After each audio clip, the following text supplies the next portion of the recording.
सत्ता संघर्ष को गहराई से समझाती है। यह विशेष रूप से डॉक्यूमेंट्री, यूट्यूब वीडियो या शैक्षणिक प्रयोजनों के लिए उपयुक्त है। मुगल और अफगान से ई तक का संघर्ष और समन्वय। शब्द संख्या, बैठी भाषा हिंदी, शैली ऐतिहासिक विश्लेषणात्मक।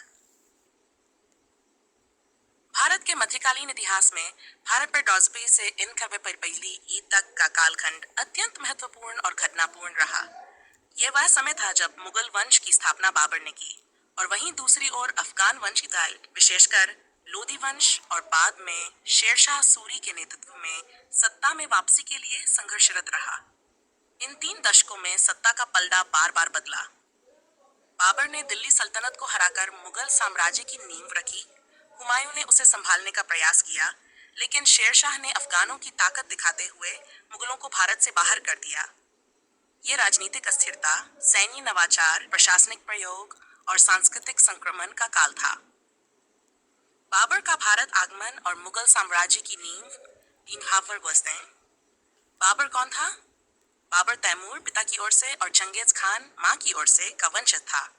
फर्गना आधुनिक उज्बेकिस्तान का शासक था, फिर काबुल पर अधिकार किया।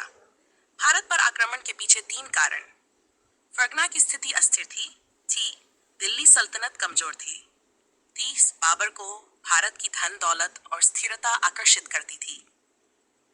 पानीपत की पहली लड़ाई बाबर बनाम इब्राहिम लोदी। बाबर की सेना छोड़ी थी, लेकिन अत्याधुनिक तोपखाने, घुड़सवार सेना और तुर्की युद्ध प्रणाली तुलुगमा और अरबा ने उसे जीत दिलाई। इब्राहिम लोदी मारा गया। दिल्ली सल्तनत समाप्त, मुगल साम्राज्य की शुरुआत। खानवा की लड़ाई बाबर बनाम राणा सांगा मेवाड़।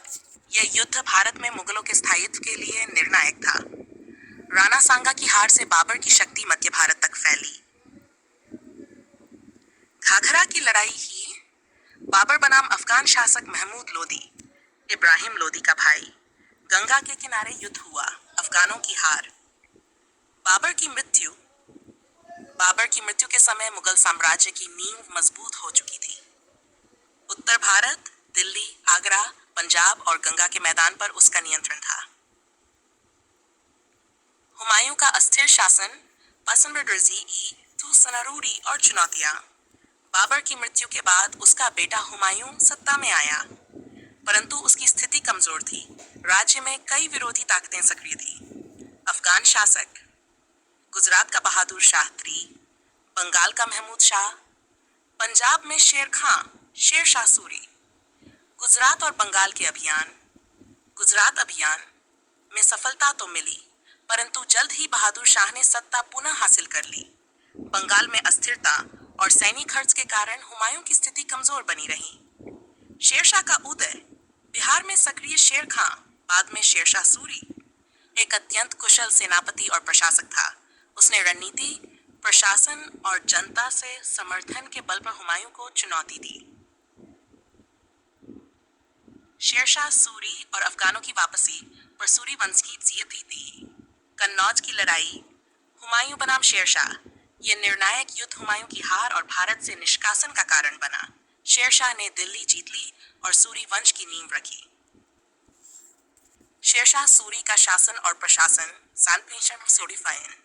प्रशासनिक सुधार, सड़क और डाक प्रणाली, ग्रैंड ट्रंक रोड, चटगांव से पेशावर का निर्माण, सड़कों पर सराय, कुएं, पेड़, सार्वजनिक सुविधा का ध्यान, राजस्व व्यवस्था, भूमि माप कर निर्धारण, किसानों से सीधा संबंध, जरीब और पट्टा प्रणाली का प्रारंभ, न्याय व्यवस्था, फौजदारी और दीवानी अदालतें, कठोर लेकिन निष्पक्ष शासन, सैनिक व्यवस्था, घुड़सवार सेना, तोपखाना, युद्ध अनुशासन, सैनिकों का पंजीकरण और दाग प्रणाली।